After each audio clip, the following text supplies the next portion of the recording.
están? Bienvenidos una vez más a Jóvenes Politiqueros. El día de hoy estoy con Fernando Cartes y Cris Rojas y se nos vienen temas muy buenos. Igual tenemos una invitada que viene en camino un poco atrasada, pero ya se nos sumará durante la marcha. Así que chicos, ¿cómo están? Bien, contento de estar una vez más en Jóvenes Politiqueros, feliz, contento con harto tema también, así que a darle con todo. Contento, un poco resfriado ya por la altura del año, primavera, pero se nos vienen temas muy buenos que conversar. Espectacular. ¿Sabes qué? Yo honestamente he estado bien atenta a lo que pasó en Estados Unidos el capítulo pasado, así que les invito a todos a ver lo que fue de Estados Unidos sobre el triunfo de Trump. El tema de las ideas woke. Yo creo que a todos nos tira un poco ahí sobre una cuerda el tema de las ideas woke. ¿Por qué?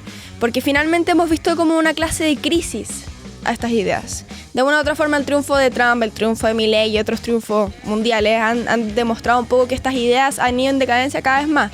No sé si ustedes están de acuerdo con eso, pero yo creo que finalmente acá lo que se evidencia a nivel mundial es que finalmente estamos teniendo un cambio de paradigma de la sociedad. La gente está empezando a darse cuenta que estas ideas no venden, que no son lo que realmente los países necesitan y que finalmente se nos viene un futuro parece que más próspero. No sé qué piensa Fernando. Yo la verdad es que tengo una opinión distinta al respecto. Yo no creo que las ideas woke estén teniendo en sí mismas un problema en cuanto a que la gente no las está comprando. Yo creo que el problema de las ideas woke es que quienes hoy día las están comunicando no lo están comunicando de buena forma.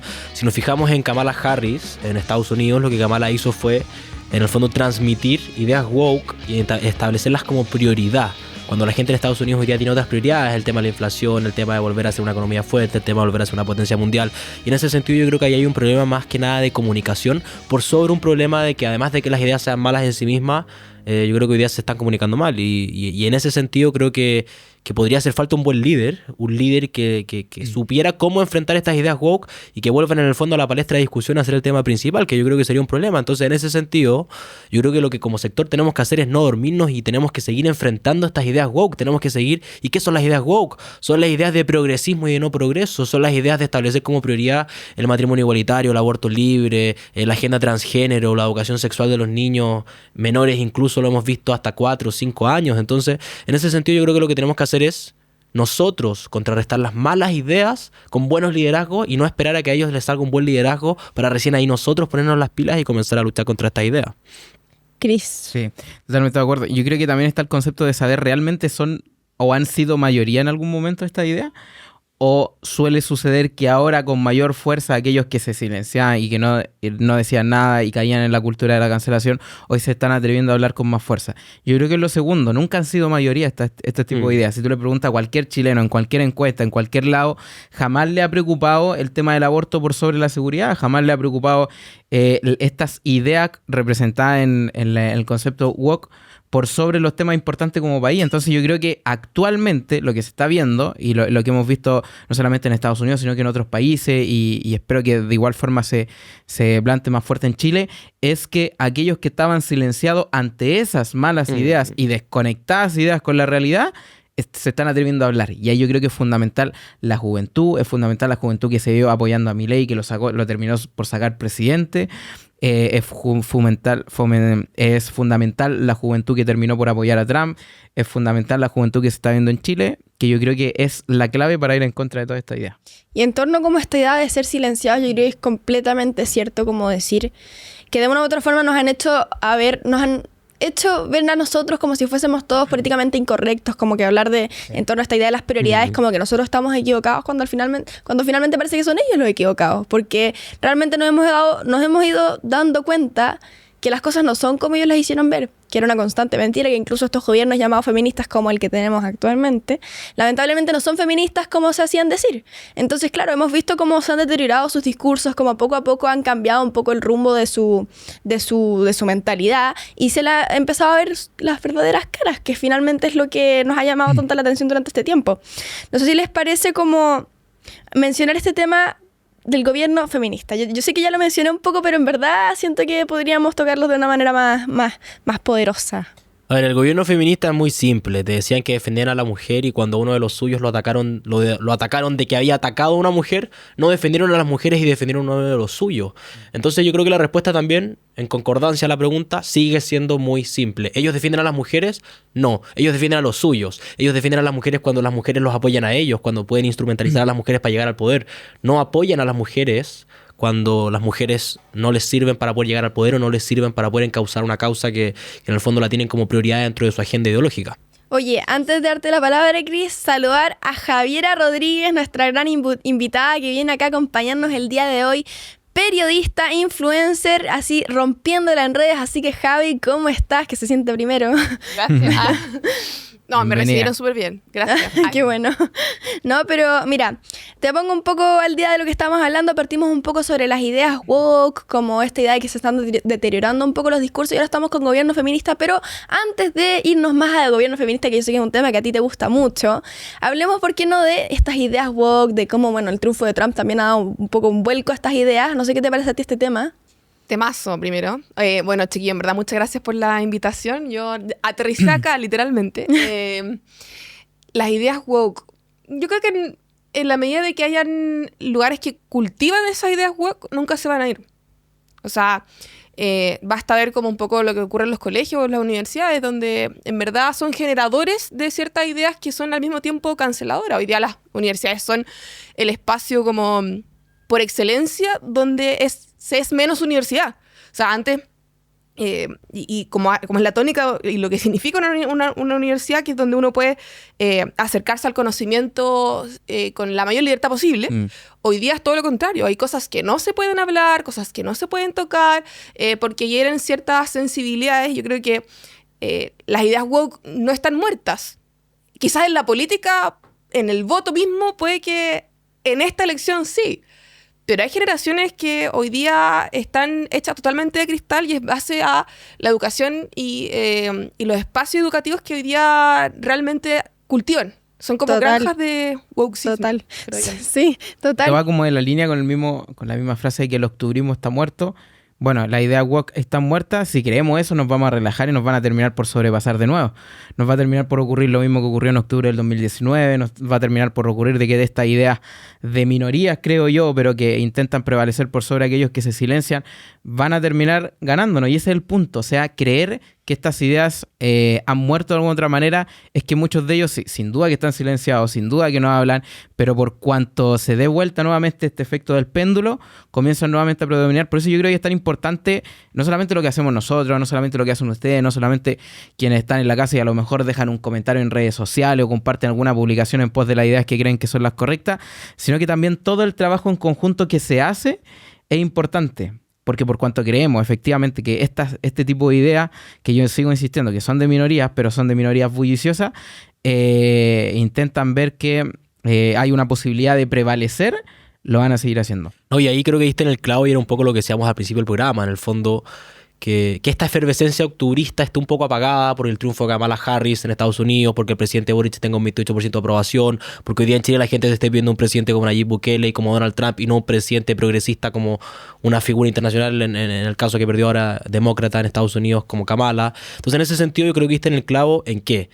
En que no tenemos que volver a dormirnos en los laureles, que creo que fue lo que nos pasó previo al estallido social, que era que en el fondo nos conformamos con que teníamos un país en crecimiento, que estaba adhiriendo de una u otra forma nuestras ideas de libertad económica, ideas de un Estado no tan grande, que a pesar de que con el paso de los años cada vez se agrandaba más.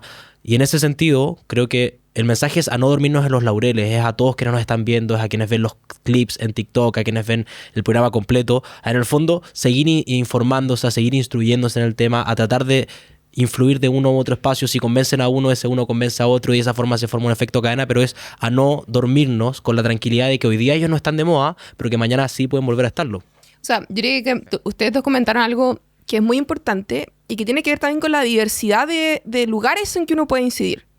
Porque, bueno, a mí me pasa que mi aspecto y a las cosas que me dedico, hay gente que me dice como, es que tú deberías vestirte de tal forma, o tú deberías estar en tal lugar.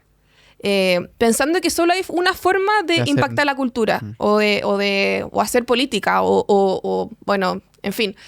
Y yo creo que eso es un profundo error, y que nos deja también en un estado muy quieto de hacer las cosas. O sea, creemos que el único espacio, y lo era hace un tiempo atrás, era literalmente las cartas del director al Mercurio. Y está perfecto, o sea, es un espacio de incidencia totalmente. Pero existen millones más, yo creo que después del estallido social y después de lo que fue los procesos constituyentes, como sector igual nos dimos cuenta de que también se podía impactar en redes sociales, también se podía impactar a través de la música, también se podía impactar a través de... que al final es lo que ha hecho la izquierda durante mucho, mucho tiempo. Por eso es tan fuerte. Por eso cuando vemos... O sea, yo soy fanática de las teleseries. Y en las teleseries no hay otra historia que no sea pobres versus ricos. No hay otra historia. Y por casualidad, mera casualidad, el pobre es de izquierda y el rico es un empresario y es de derecha. Y cuando pueden votar, no, si yo voto por el candidato malvado, jajaja. Y te lo instalan, y te lo instalan, y te lo instalan. Y así ha sido durante todo el rato. Lo mismo la música. Hablaron de las elecciones de Estados Unidos. ¿Quiénes estaban en el cierre de las elecciones de Estados Unidos? Lady Gaga, Katy Perry, mis artistas favoritas. Y que uno podría decir, bueno, no ganó. Pero les aseguro que si no fuera porque están esos artistas, la diferencia sería mucho más abierta. Sí, claro. ese es un punto. Los espacios que hay que ir recuperando, la cultura. Nosotros aquí también hacíamos el recuento en el programa pasado del Vota Gabriel y que los milicos se vuelvan al cuartel, que fue la canción que generaron los actores en Chile y que después se terminaron muchos de ellos ocultando cuando Gabriel Boric terminó por sacar o seguir con los estados de excepción. Entonces, cuando vemos esa figura, efectivamente hay espacios que hay que seguirse tomando. No solamente tenemos que ser diputados o querer llegar al Congreso para poder influir, o sea, lo podemos hacer a través de un podcast como lo estamos tratando de hacer nosotros, de distintos lados en los cuales se insisto que hay que tomar también a través de la educación. Si eres profesor, no estoy diciendo que comiencen a adoctrinar pero sí hacerlos pensar más allá de ese concepto de creer en que efectivamente vas, y yo lo he contado muchas veces, pero vas a tu sala de clase y lo primero que te hacen es leer El infierno capitalista una profesora. Entonces, cuando tú ves esas ideas, tú dices definitivamente ellos no están quietos, siempre están buscando seguirse tomando los espacios que nosotros muchas veces hemos abandonado. Tampoco la miran en menos, ¿cachai? Yo siento que nuestro sector mira muy en menos todas estas cosas. O sea, cosas que uno habla, ponte tú, ahora es el Miss Chile, sabe universo. Ay, qué atroz el Miss Universo. No, esa cuestión, puras tonteras se hablan. Son esos espacios los que impacta la cultura. En los Grammy, en los Emmy, en las series, en los libros que leemos, y generalmente esos espacios son muy mirados menos. ¿Cómo vas a estudiar periodismo? ¿Cómo vas a estudiar arte? Esa cuestión no da plata. Y después nos quejamos de que nuestros hijos, de que nuestros hermanos consumen lo que no queremos que consuman. Claro. De una u otra forma, esta idea como de recuperar los espacios va totalmente de la mano con lo que dice la Javi. O sea, finalmente acá, más allá de, por ejemplo, el discurso que hemos tenido muchas veces nosotros de recuperar los colegios, las universidades, que son espacios totalmente tomados por la izquierda, también tomar estos espacios de cultura que finalmente influyen en el día a día y cambian totalmente la perspectiva y la percepción de las personas respecto a la política, que yo creo que es como un punto fundamental en la discusión. O sea, más allá de los colegios, de las universidades, de empezar a hacer pensar a los alumnos, a los jóvenes de manera distinta, también empezar a dar esos mensajes dentro de la cultura que cambian un poco este paradigma mental que tiene la gente de que la derecha son los empresarios malos y la izquierda son los pobres buenos, que tienen un buen corazón y quieren lo mejor para el país. Bueno, cambiemos un poco ese paradigma y ese estigma que tiene tanto la gente desde la cultura también. Quizás Jesús era de izquierda.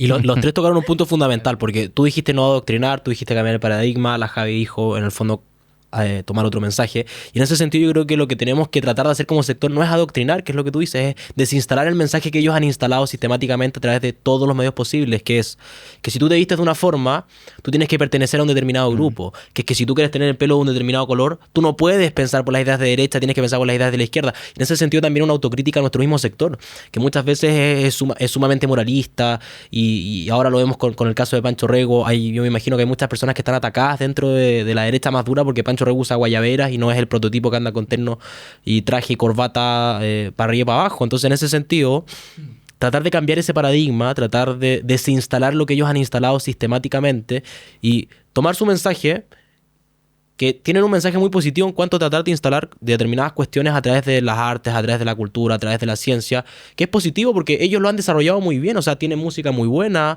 tienen películas muy buenas, tienen series muy buenas, y tomarlo, no mirarlo en menos y hacerlo desde nuestra vereda, sin el ánimo de adoctrinar, sino que entendiendo que no hay que ser en el fondo un censurador político que si tú no usas una camisa, que si tú no tienes el pelo de un color, no puedes opinar o no puedes hacer A, B o C. Yo creo que finalmente dejamos ese mensaje como para los que nos están viendo el día de hoy, como empezar a pensar un poco distinto y de una u otra forma hacer las cosas desde una mirada más. Alguna vez tú dijiste una palabra que no me acuerdo cuál era, como pensar en torno al futuro. Visión de Estado. Visión de Estado, esa es la palabra, visión de Estado. Pensar en un poco el futuro y cómo vamos a hacer las cosas el día de mañana, no solo quedarnos en el conformismo del día de hoy. Entonces, claro, empezar en las artes, en la cultura, en la música, en los colegios. Si tú eres de parte de un centro de alumnos, bueno, en el centro de alumnos también lo puedes hacer. Entonces, claro, empezar a fomentar esos espacios en donde los alumnos creen sus propias cosas, en donde la gente joven o la gente de todo tipo de edades, y esto acá no se reduce únicamente a los jóvenes, empiecen a cambiar ese switch mental que tiene la población en torno a esta idea de que si eres de cierta forma tienes que pensar así, si eres mujer tienes que ser feminista, si eres hombre tienes que... Entonces, claro, empezar un poco a cambiar esas cosas y empezar a influir de una u otra forma en la cultura y en la política, que es lo que finalmente nos impulsa a todos nosotros. Sí, oye, y aquí yo creo que hay un concepto súper importante y que nos une a nosotros cuatro. Yo el otro día toma su celular. Toma mi celular para grabar este momento. Yo el otro día estaba viendo en redes sociales y me encuentro con un video tuyo en La Moneda hablando... Estaba bien funada la última semana. Pero también con fans. Y justamente quiero ir a ese punto. Y tú vienes, grabas un video y te va bien en las redes sociales. Fernando viene, graba su video de igual forma. La Sara viene, habla y tiene que ver con ese concepto de que hoy nosotros de manera en la cual podemos influenciar está a un clic. O sea, prender la cámara, comenzar a descargarte en pos de las cosas que consideras que están siendo incorrectas en el país, de las ideas que no te parecen, del tipo de violencia que se está generando, que no estás de acuerdo, y lo subes a tus redes sociales. Claro. Y a veces se piensa que, no, pero es que yo no tengo muchos seguidores. Nosotros todos comenzamos con 0 seguidores en Instagram, con 0 seguidores en TikTok.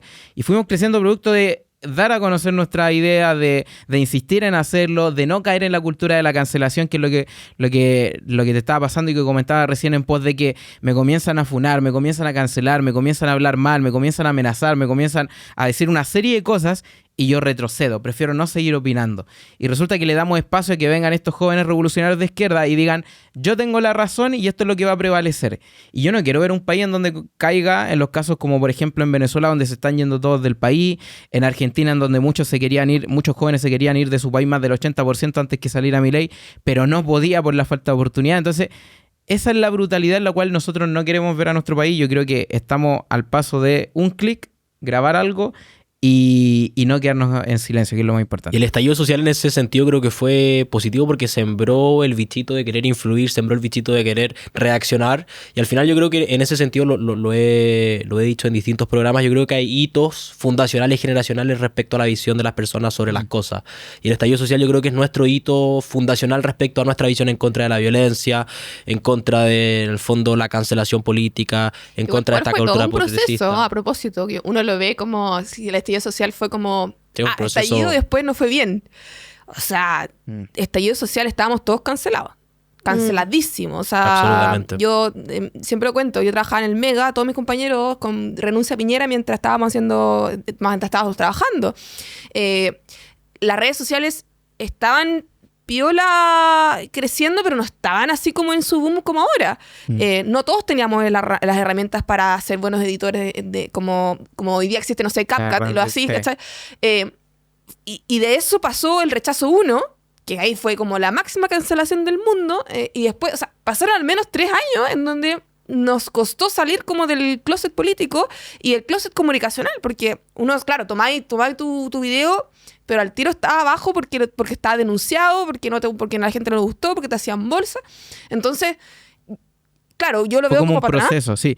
Y como que, o sea, si hoy día no me da vergüenza decir las cosas que digo en redes sociales es porque ya pasé como por todas las etapas de cancelación funa existentes que en su momento eran súper duras, po. Sí, ahora como que está un poco más abierto y podemos conversarlo, pero antes... Eso se olvida, pero yo me acuerdo que con 15 años subí una historia cuando nos ganaron 80-20 por el rechazo, y se la respondía a los compañeros de curso que pensaban totalmente distinto, pasándote por encima, porque prácticamente eres un idiota que está apoyando el rechazo. Y hoy día eso cambió, tú puedes subir una historia a Instagram y yo no le he respondido jamás, ni cuando nosotros fuimos 62, ni cuando hemos tenido mayoría como la elección del 7 de mayo, jamás he respondido una historia a alguien diciéndole, te pasamos por encima, no vale tu opinión, cállate, eres un idiota. Pues no creo que se trate de eso. Lo insulto más polite. Eso es lo más lindo. O sea, a mí me insultan a mí, te agradezco de esa manera. Si me insultas de esa manera. Muchas gracias, comparto tu comentario. No, hagamos un ejercicio muy simple.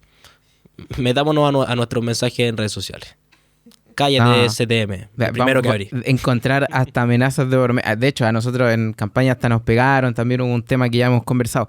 Pero dentro de eso, yo creo que hubieron 2 puntos claves. Primero, efectivamente, el estallido como tal, el estallido delictual, y después se genera el triunfo del rechazo, en donde a mí me impresionó ver la cantidad de gente que había en las calles con sus banderas diciendo ganó el rechazo, y nos dimos cuenta que éramos mayoría los que creíamos que era un pésimo texto constitucional, que no eran las ideas que queríamos para el país. Pero muchos quizás, a mí me pasó, no sé si me imagino que ustedes también, que había gente en la feria en donde nosotros estábamos haciendo campaña que nos decían, mira, yo voy a votar rechazo y mi familia también, pero así como en silencio. Al lado. Exacto. Sí. Como yo te rechazo, así que tranquilo, mi familia también. Y no, ni siquiera te recibían el volante, nada, no, y se iban. Entonces, había una posición silenciada que no quería, porque pensaba que quizás no era mayoría, ganamos y nos dimos cuenta que éramos mayoría. Entonces, yo creo que también ahí se genera ese clic de decir, me voy a atrever a hablar, me voy a atrever a decirlo, porque al parecer no estoy solo.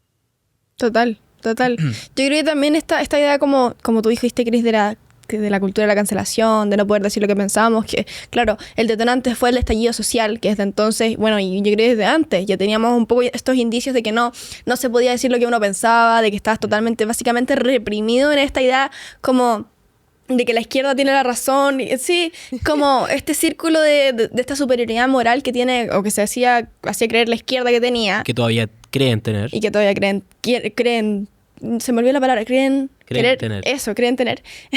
Pero en general, yo creo que esta idea como de incluso aplicar la violencia por pensar distinto, que a mí por lo menos eso me supera. Cuando fuimos una vez a hacer campaña Baqueano, que nos atacaron, que nos tiraron cosas, un lugar... Bueno, pero... el mejor lugar. Claro, pero oye, yo me acuerdo... dale. No hicimos nada. Estábamos entregando volantes al lado de la plaza, pero volantes súper... ¡Hola! Oye, en que fuera al lado de la plaza, da lo mismo. No te puedes... Esa cuestión es determinante. Yo me acuerdo, estaba buscando la foto, me acuerdo en un punto de prensa que se hizo en Casa Ciudadana y distintas organizaciones, los jóvenes de redes sociales... Y estábamos en un punto de prensa con Borja Yáñez y otras personas que estábamos ese día haciendo campaña por el sector. Y nos empezaron a gritar, este no es su sector, salgan de acá, esto no les pertenece, fachos, bla, bla, bla. Este no es su lugar. Y es un lugar público. O sea, yo no estaba en la casa de alguien que pensara distinto a mí, que yo lo haya estado molestando. Estaba en un lugar público, en la vereda, afuera del Museo de Bellas Artes, y es un sector que ellos han tomado como propio. Y que se lo han tomado como propio no para embellecerlo ni hacerlo un sector más bonito. Porque el problema es que rayaron, destruyeron, quemaron, saquearon, violentaron, matonearon e hicieron absolutamente todo lo que quisieron hacer con los sectores que ellos mismos se tomaron como propios, y lamentablemente nada de eso fue positivo. Y por suerte, cuando ellos trataron de esquematizar y sistematizar esto en un texto constitucional, la gente les dijo que no. O sea, yo creo que, disculpa Cris, pero yo creo que se dieron cuenta, espero que se hayan dado cuenta la mayoría de los chilenos, es que esta forma como de la violencia como método de acción política no funciona, que así no se puede, que el diálogo no se trata de eso, pero claro, la izquierda ha tenido constantemente, y desde, el estallido social yo creo que fue la forma de mostrar máxima de cómo usaron la violencia como método válido de discurso, de dar la opinión, de decir lo que uno piensa, que yo creo que nunca es la manera válida ni correcta de decir las cosas, pero claro, efectivamente yo creo que por lo menos con el rechazo se dieron un poco cuenta la gente de este maravilloso país que esas no eran las ideas que Chile quería. Pero ojo que la violencia como método de acción parece que sí funciona. El problema es que no está bien aplicarla, y ya creo que ahí es donde tenemos que hacer la distinción. Porque les funcionó a este gobierno, que la aplicaron en el estallido social, y hoy día son gobierno. No, pero no funciona en distintas instancias. No funciona, pero y sí funciona cuando es aceptada. Sí, ese es el problema. El problema es que no hay que aceptarla. O sea, es mucho más fácil, pongámoslo en términos muy cavernícolas, si tú quieres debatir con una persona y no estás de acuerdo, pegarle un disparo y desaparecerlo. Es mucho más fácil, pero no está bien. El acuerdo por la paz.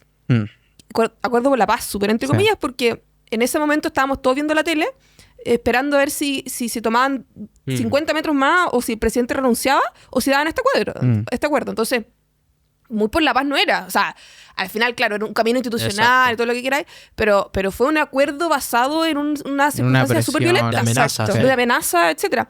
Y aquí yo quiero hacer un punto. Si acaso la gente se dio cuenta, la verdad es que las personas se mueven por motivaciones circunstanciales muchas veces. Y aunque nosotros hoy día instalemos que la democracia es el camino, que el diálogo es el camino, etcétera, mañana puede venir un presidente o un representante súper brígido que diga, es que esto no es el camino, vamos a tomar las armas, y las personas van a movilizar por eso. ¿Y por qué lo digo? Porque me da la impresión, y espero que compartan conmigo, yo creo que durante mucho tiempo hubo una derecha muy dormida en todas las cosas. en todas las instancias. Muy dormida, es que la violencia, bueno, sí, pero no, o sea, muy tibia en reconocer lo malo que había hecho un sector político en aislar al Frente Amplio y las facetas más radicales. O sea, yo lo vi en las universidades, como lo estábamos conversando al principio, donde se habló hace mucho tiempo de los cambios constitucionales, hace mucho tiempo de diferentes leyes, desde el aborto hasta, hasta las pensiones. O sea, hace mucho tiempo que se venía cultivando esto y como sector poco hicimos. De hecho, nos daba mucho miedo alzar la voz frente a esas circunstancias. O sea, tuvimos que tener 2 plebiscitos como para recién darnos cuenta y pegarnos la cachada. Y aquí voy con esto, es que me da como lata también pensar de que nuestro sector se mueve cuando hay una mayoría que parece que lo soporta. Porque al igual que ustedes, yo también estuve por el rechazo 1, el plebiscito 1. Y éramos pocos, súper pocos. Y más funados que la chit, o sea, funadísimo. O nos pegaban o nos molestaban. Yo después hice campaña, me fui concejal, me rayaban, me hicieron bolsa. Y nuestro sector estaba ahí. Bueno, es que igual hay que aceptar las cosas sociales. O sea, esa gran parte de nuestro sector votó a prueba porque había que aceptar el cambio. Lo primero es que creo que la violencia, como bien ustedes decían, no es cuando no se acepta, no se consiguen cosas, porque yo creo que ahí hay que ser firme con la violencia. No porque vengan violentistas a decirnos cosas, nosotros vamos a tener que ceder a todas sus ideas. Y lo segundo, en referencia a lo que ustedes están diciendo, creo que es clave el comprender el concepto como de la idea revolucionaria, en el sentido de, tú contabas recién tu anécdota, por ejemplo. Cuando yo voy y veo que efectivamente cedo o me guardo silencio producto de la violencia, yo creo que es avalarla de igual manera. Pues como, no, yo no acepto la violencia, pero cedo ante ellos, es avalarla de igual manera. Y el sector... Cómplice pasivo. Cómplice pasivo. Y lo que tú decías, en referencia al sector. El sector político yo creo que tenemos que comenzar a proponer en base a nuestra idea. Yo creo que Chile sí necesita una reforma tributaria, pero para bajar los impuestos. Yo creo que sí necesita una reforma de pensiones para efectivamente mejorar las pensiones, pero de igual manera mantener la protección, la debilidad y todo lo que nosotros hemos creído y las ideas que nosotros siempre promovemos. Yo creo, y promoverlas, pero a su vez también proponer. Y ahí está el trabajo de la política, etcétera, pero no quedarnos siempre en respuesta a, porque la izquierda nos propone un cambio constitucional porque es la supuesta solución. ¿Y qué proponemos nosotros si le decimos que no a eso? La izquierda propone una reforma de pensiones. ¿Qué proponemos nosotros si le decimos que no a esa reforma? ¿Nos quedamos solamente con siempre decir que no o vamos a proponer algo? Yo creo que eso es clave para entender que no solamente somos un sector que les dice que no a las malas ideas porque son malas ideas, sino que de igual manera tenemos propuestas para decir nuestras ideas prevalecen en base a esta solución. Y ese yo creo que es una de las críticas más grandes que yo por lo menos le he hecho siempre al sector, que hemos sido totalmente reactivos en todas y cada una de las instancias donde la izquierda ha sido capaz de imponer su ideología. Entonces yo creo que nos falta un poco esa idea, como dice Cris, de proponer, de alzarnos nosotros como derecha, como sector. O sea, finalmente, ¿por qué tenemos que reaccionar ante todo lo que dicen ellos en vez de nosotros poner nuestras propias cosas sobre la mesa? O sea, falta esa parte por parte de nosotros, por lo menos. Y también hay un tema que tocaron un poco antes, no sé si Cris o la Javi, esta idea como de los malos liderazgos que hay que darnos cuenta que existen. Que no porque venga un líder el día de mañana a decir que saquemos todas las armas a la calle y los palos y no sé qué y vamos a la moneda. Como que en verdad hay que darnos cuenta que la gente no siempre tiene las mejores intenciones, no creerle siempre el cuento a la izquierda, que lamentablemente es un error que hemos cometido como país en muchas ocasiones, y saber diferenciar un poco esta idea como de cuáles son las ideas que queremos como país y cuáles son las prioridades que realmente tenemos como importantes, como number one, no sé cómo decirlo. No, y también hacer una crítica ya más allá de los sectores políticos, una crítica ciudadana, a nosotros mismos como ciudadanos de a pie. O sea, que la gente también se haga es muy duro decirlo, es impopular, no es viral, pero no sé si esto lo ven 100 personas ya muy por pagado. Y es que en el fondo la gente sale a protestar porque el sistema de salud es malo, pero la misma gente pide licencias médicas que no son reales porque les da lata ir a trabajar, o porque faltaron un día porque salieron a carretera el día anterior, o por una serie de circunstancias que hoy día en Chile se dan más de 500.000 licencias médicas al año, y FONASA se está gastando un 64% de su presupuesto, que es el 7% de la cotización a todos los trabajadores, en pagar esas 500.000 licencias médicas. Entonces, cuando la institución de salud pública, cuando la institución de previsión de salud pública se está gastando el 64% de su presupuesto, que no recauda de plata del aire, recauda de plata de la gente, del 7% que se cobra de forma obligatoria, lo gasta en pagar licencias que la mayoría o la gran mayoría no tienen un fundamento real, yo creo que también hagámonos una autocrítica a nosotros mismos, más allá de siempre decir la cúpula de poder de la derecha, la cúpula de poder de la izquierda, los revolucionarios del Frente Amplio, los extremos del Team Patriota. O sea, no solo es la élite, el cambio tiene que partir de nosotros mismos. Y a propósito voy a desviarme un poco del tema, pero criticamos mucho el caso Hermosilla, a todos nos da mucha rabia el caso Hermosilla, nos indigna porque es un acto de corrupción, porque está mal, porque es engañar al sistema, porque es corromper las instituciones, porque es destruir la institucionalidad. Pero cuando tú entras con la patente tapada para no pagar TAC, para que no te capte la cámara de seguridad, tú también en tu menor escala estás cometiendo un acto de corrupción, que es destruir el sistema, y destruir la institucionalidad del sistema de Televía, y en el fondo también estás cometiendo un acto de corrupción en menor escala, pero porque tampoco tienes el poder de influencia de Hermosilla. Entonces en ese sentido creo que el problema es moral de los ciudadanos, es moral de todos nosotros. La gente realmente está enojada, y esta crítica es realmente muy fea hacerla, pero lo conversé incluso en familia. ¿La gente está enojada porque Hermosilla era un corrupto o también está enojada porque no se pudo beneficiar de ninguna de la corrupción de Hermosilla, porque no le chorrió un poco de lo que le caía a Hermosilla? O sea, cuando el gobierno estaba dando estas ayudas estatales, ¿cuántos funcionarios públicos que no hayan perdido su pega se inscribieron para que les llegaran las 500 luquitas? Entonces, la crítica no es solamente a la élite y a la política, es a nosotros mismos como ciudadanos todos los días. Ahora, como tú dices, es súper poco popular decirlo porque se viene con la crítica. A ver, espera, me estás defendiendo. Hasta te podrían decir eso. Pero el mayor reflejo del gobierno que tenemos actualmente, y llevándola a Gabriel Boric, la coalición que lo criticaba todo al gobierno de Sebastián Piñera, la coalición que decía que hablaba sobre la élite política, la coalición que criticaba los proyectos que presentaban, que criticaba las ideas que ellos tenían, que criticaban las frases de los ministros, que muchas de ellos fueran desafortunadas por lo demás, pero le criticaban todos. Llegaron al poder y se comenzaron a conocer el caso de las fundaciones, el caso de los pitutos de Boris y el caso y resulta que todo lo que ellos criticaban terminaron cayendo en lo mismo porque ahora ellos tenían el poder. Y ese era el objetivo que ellos tenían. Entonces, yo creo que también es un punto a considerar el hecho de la real crítica que se le hace en pos de los casos de corrupción y todo, que también es otro tema. Chicos. Estaba distrayendo. Sí, me estaba distrayendo. No, estaba anotando una notita. Me robaron el lápiz del computador, entonces estoy medio distraída. Pero ya, volviendo un poco al tema.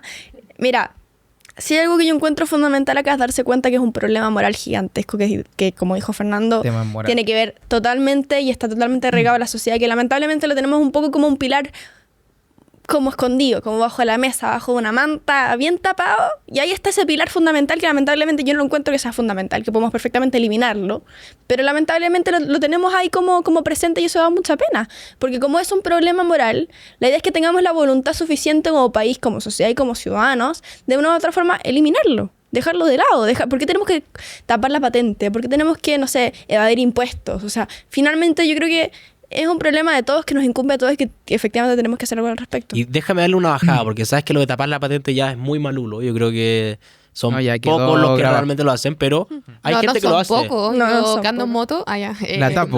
La tapo. No, pero al menos, o sea, de 10 motoqueros que lo tapan 2 o 3. Mira. Es súper heavy, súper heavy. A mí me dan ganas de sacarle el scotch, pero después te acuchillan, pues entonces no hay gracia. No hay negocio ahí. Y bajémoslo algo que yo creo que todos hemos hecho. Cuando uno va apurado en la mañana a la universidad y la fila para la autopista o la fila para meterse a la izquierda está hasta arriba. ¿Cuántos no hemos avanzado por la derecha y nos hemos metido cuando los autos se van a avanzar? Y me hago la autocrítica a mí mismo. Y cuando me hacen lo mismo, yo toco la bocina desesperado porque no lo hice yo. Entonces ese es un problema moral interno. El chileno es pillo. Y cuando criticamos a Hermosilla, también hagamos la autocrítica nosotros mismos de tapar la patente del PAC, de saltarnos las filas, de la gente que pesa las paltas por tomates para no pagar el precio de las paltas. Entonces, no es un sistema solamente de justicia. Te caché. La voy a ir a aplicar ahora que estoy anotando. Parece que era muy pillo. Porque vamos a terminar peor. No, pero está muy correcto. Bueno, igual yo creo que tiene que ver como un poco con la cultura latinoamericana. Tampoco como que nos hagamos ciegos con que estamos en un continente donde esas prácticas son más o menos regulares. No estoy diciendo que sean buenas en absoluto, sino que dentro del continente ocurre en nuestros vecinos, importamos también, o sea, más allá incluso con temas migrantes, o sea, es heavy como ha explotado tanto la población como diferentes concepciones de lo bueno y malo, el tránsito, siempre la gente dice, bueno, es que antes se podía manejar bien, hoy día es una locura, porque todas las motos por allá, no sé qué, desde eso hasta la delincuencia, o sea, tiene que ver mucho como con una raíz latinoamericana que de alguna otra forma siempre ha sido así. Chile ha sido la excepción un poco dentro de la regla. Que eso es, yo creo que yo crecí en un país que era la excepción. Un poco la excepción. Sí. Donde no decíamos, los chilenos somos aburridos, somos ordenaditos, qué sé yo, pero el fenómeno migratorio y sumado al crecimiento poblacional te dicen que el asunto igual cambia. En esa línea, como, espérame, Dale. muy cortito, Dale. de lo que uno creció en un país distinto, yo me acuerdo, yo tengo 20 años recién cumplido, entonces cuando salía Bachelet 2 era muy chico. Y me acuerdo que el comentario en familia era, uy, va a subir la inflación, hoy mi preocupación de niño era la inflación. Hoy día la preocupación de los niños es muy distinta y es que, oye, ojalá no me llegue una bala loca. La inflación ya como que pasa a un segundo plano. Entonces las prioridades han cambiado, la realidad ya ha cambiado, estamos creciendo en un país distinto. Yo creo que el cambio más allá de la esfera política, como decía, ya vamos a tirar una cuña histórica, pero y reserva gobernar es educar, y esa educación tiene que partir desde las mismas casas. Esa educación tiene que partir desde que los papás le enseñan a los hijos, de que los hijos también traten de instruirse a sí mismos ya cuando tienen una edad un poco más grande, y que hagan el cambio por ellos mismos, más allá de exigirle a un presidente, a un diputado, a un senador, a un gobernador que les cambie la vida. Sí, ahora... Que también hay que hacerlo, por cierto. De igual manera. Sí.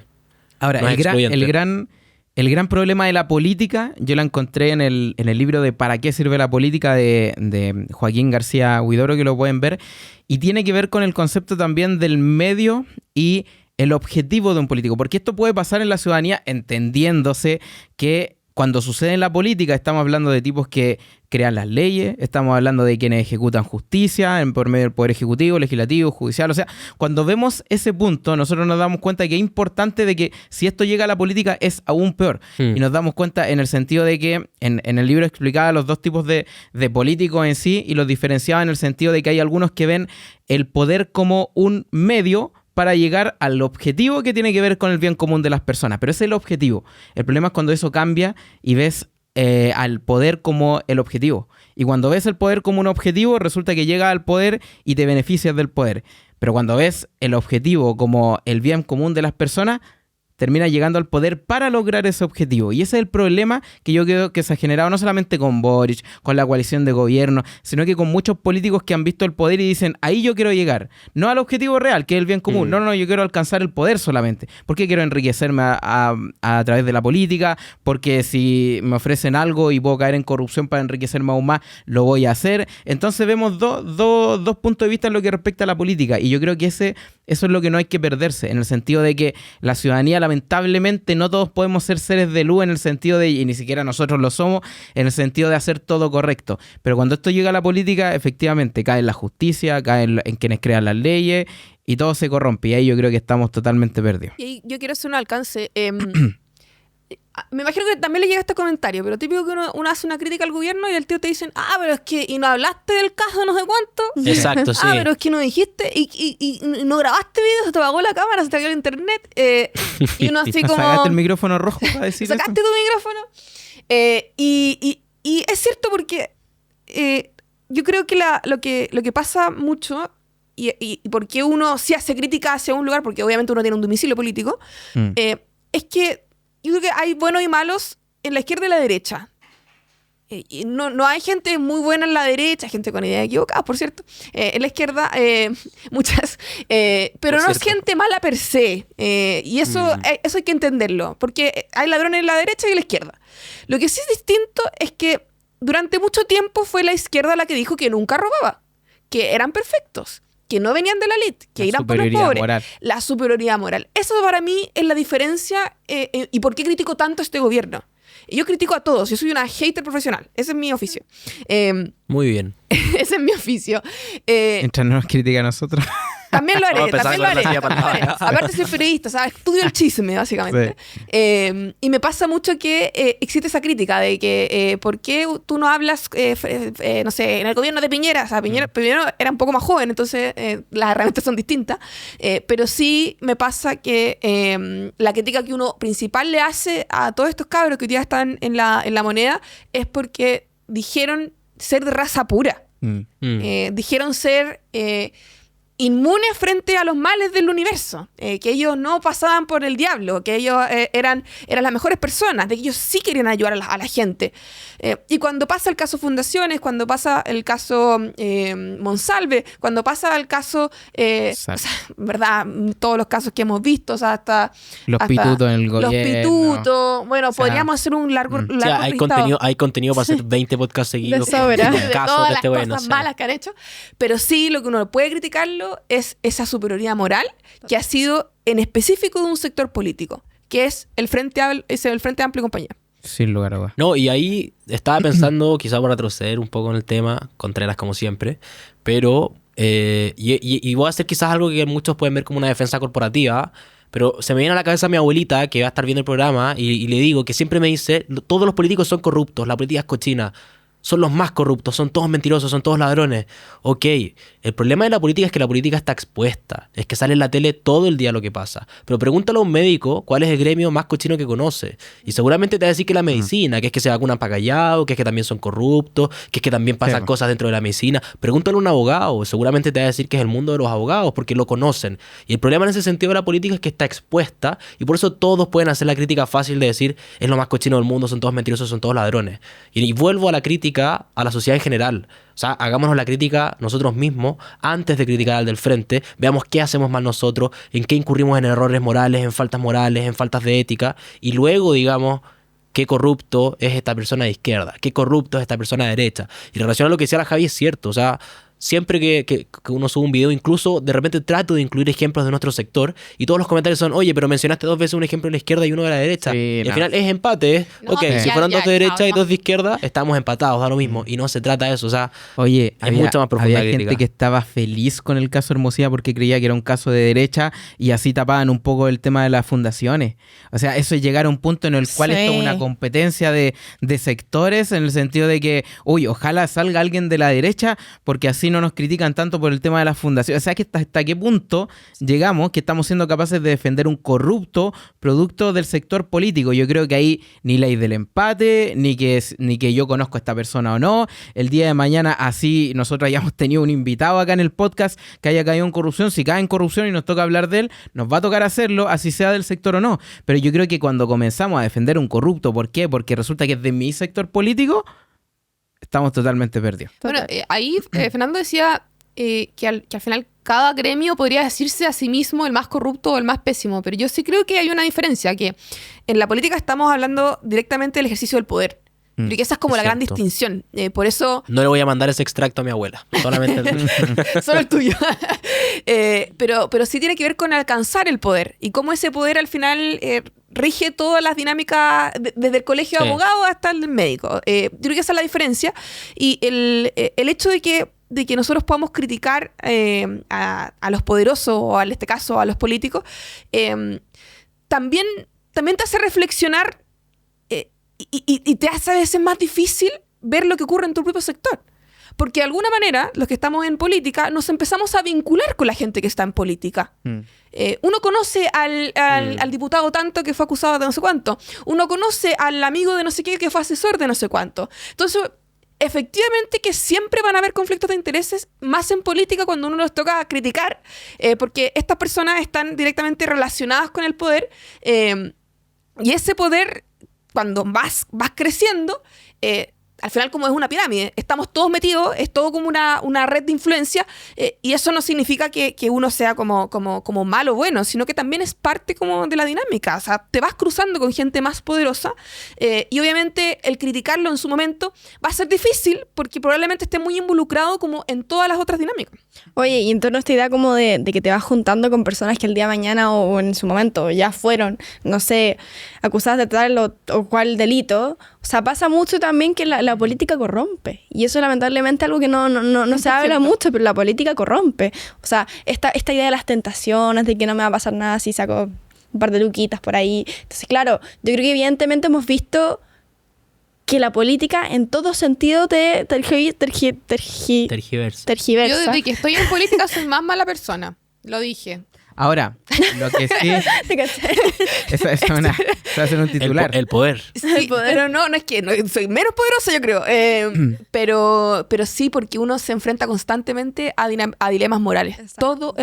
Todo el rato. Personas que tú conoces, personas que no conoces, y uno que también se cree como que tiene más influencia, y sabes que tu acción, tu omisión, puede ser importante para tomar una decisión casi que a nivel nacional, aunque uno sea como la última cola del caballo. Sí. O sea, es súper heavy. La embarró. Sí. Sí. Sí, no, yo creo que Para reflexionar. es muy reflexivo. Yo iba a decir un podcast muy reflexivo No, y de la mira, corrupción. Espérate, cortito, porque Dale. así con el tema. La Javi había dicho el tema del poder, y como Sí. que en el fondo era el poder público. Yo creo que ahí el problema es cierto, es más grave en política porque es un poder público de interés general. Pero al final el poder también es el director de una clínica que se Totalmente. vacuna pa' callado porque es el director de una clínica. Es el del presidente del Colegio de Abogados que cuando sale la lista de Juan Pablo Hermosilla dice que van a oficiar e investigar en el fondo la ética profesional de Juan Pablo Hermosilla por filtrar la lista de los WhatsApp de su hermano. Y en ese sentido, también siquiera volviendo lo al hicieron caso con- Hermosilla, ¿quién propuso las clases de ética en su momento? Caso Penta, caso Cabal. Dicho La y- Izquierda. La izquierda, la concertación. ¿Quiénes salían después con las pancartas de no más clases de ética? La izquierda, la concertación. Entonces, es una incongruencia de que ellos cuando se tienen que salvar, se salvan bajo todos los medios. Casualmente los medios dejan de hablar de estos temas.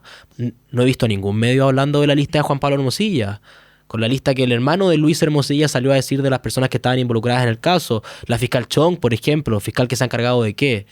De involucrar sistemáticamente a Carabineros. Y son personas que no están involucradas ni que se haya constatado un delito, son simplemente personas que whatsappearon con Luis Hermosilla. El problema era que cuando a Sebastián Sichel se le nombraba en una conversación, la izquierda festinó días. Entonces, ese es el problema en que, una vez más, y lo puedes tomar por el caso González, por el caso Fundaciones, por el caso Pituto, ellos condenan cuando la persona que comete los actos erróneos, los actos malos, las faltas de ética, son del sector contrario, pero cuando son del sector suyo se quedan callados. Sí, y lo otro que, Sí. lo que respecta al tema tan... Sí, ok. No, pero es que Mucho. de verdad que es como el análisis profundo que vamos concordando. Yo creo que actualmente el chileno en sí o el ciudadano en sí con la política está tan como, digamos, ya quisquillosa que incluso cosas que no son corrupción, que no son casos de corrupción, pero que huela un poco a corrupción, Lo de ya Marcela terminan Cubillo. por condenarlo. Vemos el caso de Marcela Cubillo, que también tiene muchas críticas en poder, no solamente de si es corrupción o no, yo también tengo mis críticas al respecto, pero más allá de eso va en el punto de que cualquier caso que huela, que parezca, que tenga como cercanía a corrupción, de que resulta que tú fuiste amigo, que tú tuviste un chat con este y este cayó en corrupción, la gente ya lo comienza a condenar o ya comienza a desconfiar porque también es una crisis de confianza. O sea, actualmente yo ya estoy desconfiando de la persona que me está hablando porque no sé si me está hablando por interés o porque de verdad hay buena onda y hay... Están joteando. Entonces, puede ser también entonces, Amigo, date cuenta. bloqueado. Oye, ¿y sabes qué pasa, Cris? Sorry, Dale un nomás. segundo.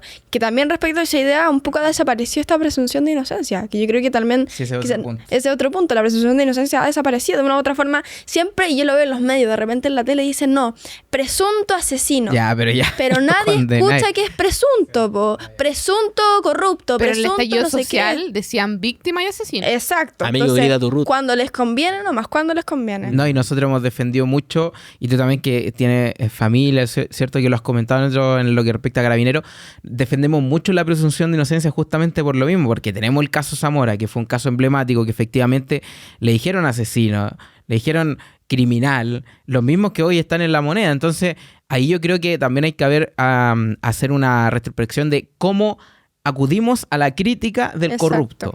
¿Esperamos a que se le condene o comenzamos desde el primer minuto porque es del sector contrario?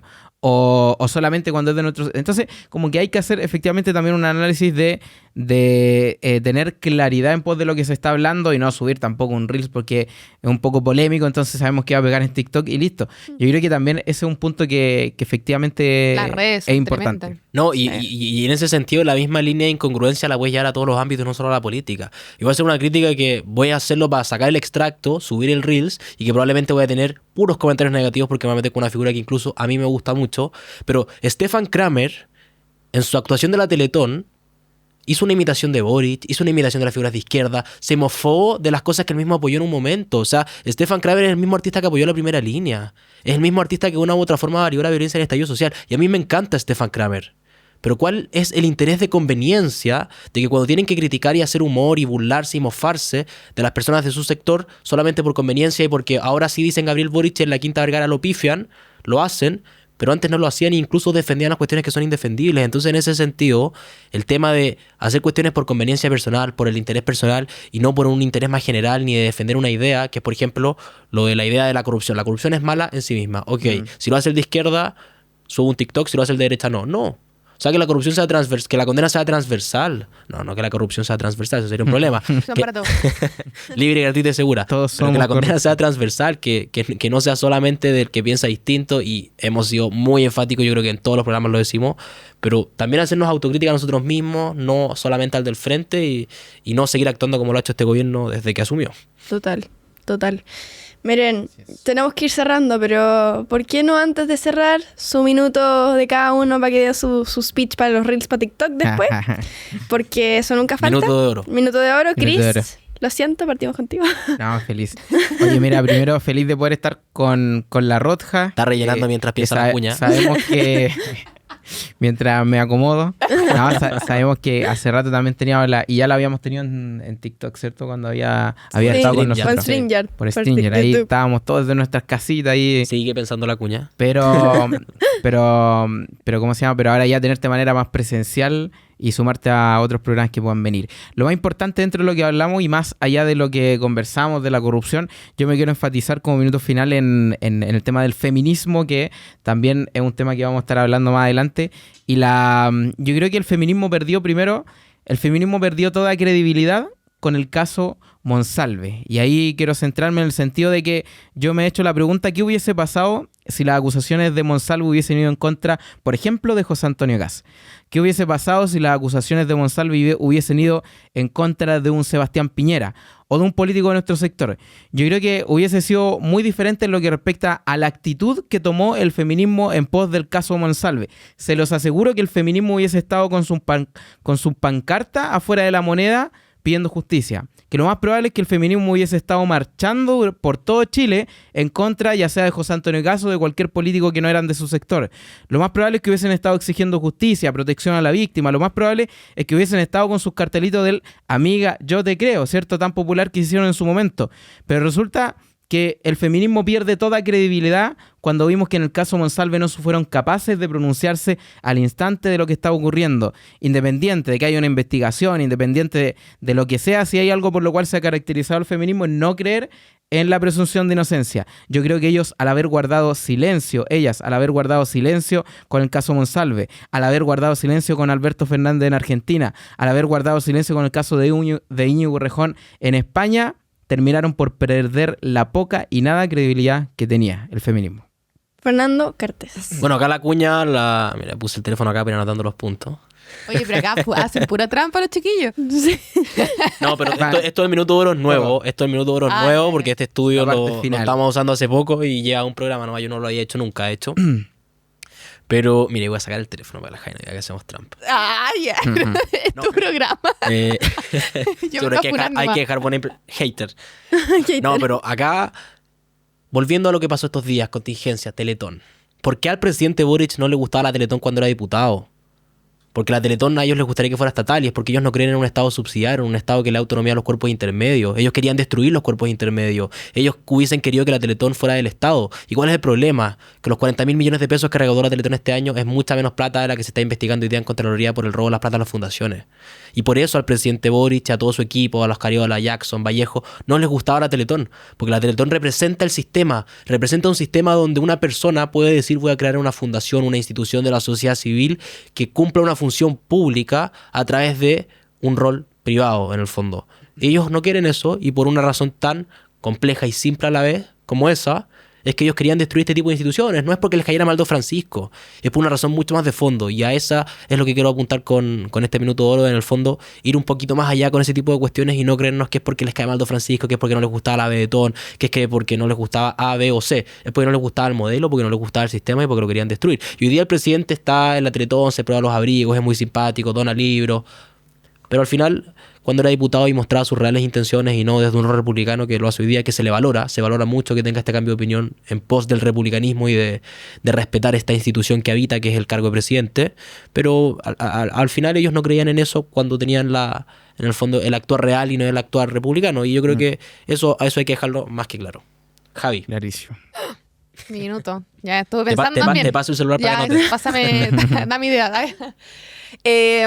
Mi minuto. Bueno, yo hace unos días vengo subiendo... En general, yo desde que fui representante estudiantil en adelante siempre he hecho videos y cosas, me he dedicado harto al mundo audiovisual. Y ahora hace poco he estado subiendo algunos videos con el famoso micrófono rojo, que he recibido muy buenos comentarios, pero también malos comentarios, obviamente. Esa es la idea de armar una polémica y de abrir una discusión pública. Pero sí me quiero detener en los comentarios negativos que he recibido del video. Y son basados en estas cosas. En que soy ridícula o tonta, en que me disfrazo o que me visto de algo que no soy, y de si acaso soy suficientemente cuica o pobre para hablar de determinado tema. Entonces, yo la verdad me refalan esos comentarios porque no representan en nada lo que soy. Y yo no tengo que andar dándole explicaciones a nadie por ninguna cosa. Pero sí me dan a entender de que la ideología la cual ellos profesan, que es todo este mundo más progresista woke, es sumamente débil. Es sumamente acomodadiza. Entonces, hoy día no me da miedo vestirme de tal forma porque lo he hecho desde que tengo memoria. Esta es lo que soy, esta es mi identidad. Pero son re buenos para criticar o para tirar para abajo cuando alguien pone en cierto duda, por ejemplo, su ideología o sus identidades, porque de identidades y de cosas tienen muchas. Pero cuando es hacia la otra persona, cuando es alguien que no piensa como ellos, son férreos opositores, son destructivos y pueden hacer mucho daño. Yo, por fortuna, tengo cuero de chancho porque he estado muchos años en este ruedo. Yo no soy una aparecida que realmente me ponen como, ¿y esta dónde salió? Bueno, llevo muchos años en esto. A mí me da lo mismo, porque ya sufrí lo que tenía que sufrir. Pero hay gente que hoy día, cabros como ustedes, o más chicos incluso, que en verdad quieren dar la pelea cultural súper educadamente, con fortaleza intelectual y con una voz que no merece ser silenciada nunca. Y los insultos que se reciben son atroces. Y precisamente, y sobre todo a las mujeres, es sobre nuestra sexualidad, es sobre nuestro físico y es sobre nuestro intelecto. Y eso yo no lo puedo permitir. Y yo les digo al tiro, a mí no me van a callar. No, ya lo intentaron hacer durante muchos años y con más fiereza que hoy día. A mí no me van a callar y menos por cosas que hoy día me valen hoyo. O sea, yo soy lo que soy, no le debo etiqueta a nadie. Y precisamente por lo que soy y por quien quiero ser es porque, o sea, no me voy a callar jamás. No lo van a lograr. Y no tengo miedo a sus críticas ni a que me digan tal por cual. O sea, prefiero debatir con ideas que debatir con las etiquetas que ellos mismos quieren ponerle al resto. Potente. Potentísimo, sí. Sí, estuvo potente. Bueno, Sara, 30 segundos de oro. Por en honor al tiempo. Ya, en honor al tiempo yo creo que van a ser 15 segundos nomás, pero no importa. Mira, primero agradecer a todos los que nos están viendo, felices de que nos acompañen de nuevo en estos capítulos en el podcast Jóvenes Politiqueros. Agradecer mucho a Cune Studios que nos reciben de manera espectacular, con comida, con bebida, con todo. Agradecer a la Javi que nos acompañó el día de hoy. De hecho, le tenemos un detallito por parte del estudio, que es una libretita y un lapicito. No es un micrófono rojo. No, un micrófono rojo, pero... No, pero yo tengo muchas libretas. Puede salir en los TikTok con el micrófono rojo. Es sin línea, vamos. Sí. Para dibujar, ustedes Claro. saben. Entonces, eso, chiquillos, gracias por vernos el día de hoy y denle nos like, vemos. comenten y vean los otros episodios. Eso. Chao.